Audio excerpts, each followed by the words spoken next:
আমার প্রায় 70 থেকে 80 হাজার টাকার মুরগি মারা যায়।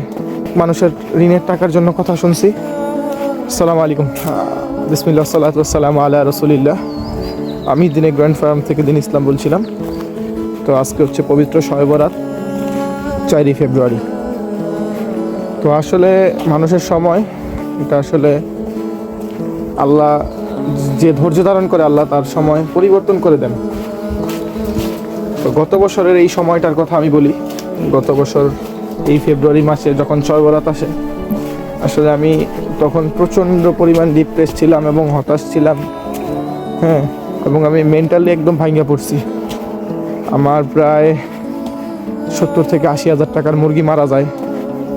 আমি ব্যবসায় ক্ষতিগ্রস্ত হই। সবে মাত্র আমার প্রোডাকশনটা শুরু হয়েছে এবং কি আমি তখনও এক হিসাবে নতুন খামারি, এত বড় আকারের প্রথম প্যারেন্টস করছি। তো আমি আসলে ভাঙ্গা পড়ি। আমি অনেক টাকা ঋণ ছিলাম, ভাঙ্গা পড়ি। তো ওইখান থেকে আসলে আল্লাহর উপর তাওয়াক্কুলটা কখনো হারাই নাই। সবসময় নামাজ পড়ছি, যতটুকু পারছি চেষ্টা করছি, সবসময় আল্লাহর কাছে দোয়া করছি, সবসময় কন্টিনিউয়াসলি দোয়া করছি, ধৈর্য ধারণ করছি। তো ঠিক 1 বছর ঘুরে আইসা, একটা বছরের ব্যবধান, জাস্ট 365 দিন, এর মধ্যে অনেক কষ্ট করছি ভাই, অনেক কষ্ট করছি, অনেক ধৈর্য ধারণ করছি, অনেক মানুষের ঋণের টাকার জন্য কথা শুনছি। তো আলহামদুলিল্লাহ, জাস্ট একটা বছরের ব্যবধান ভাই। ওয়াল্লাহি আল্লাহর কসম করে কইতেছি ভাই, আল্লাহ পাক আমারে আগের থেকে কয়েক গুণ ভালো অবস্থানে আনছে এই বছর, কয়েক গুণ ভালো অবস্থানে। সেটা ব্যবসার দিকে হোক বা আমার ইনকামের দিক দিয়ে হোক, আমি গতবারের থেকে এইবার আলহামদুলিল্লাহ আমি কয়েক গুণ ভালো আছি আলহামদুলিল্লাহ।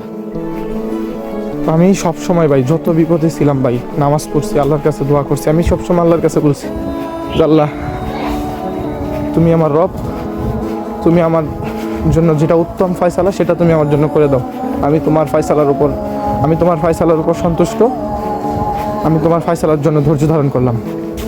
তো ভাই বিশ্বাস করেন, আমার এই অবস্থান এখন গত বছর থেকে কয়েক গুণ ভালো আলহামদুলিল্লাহ।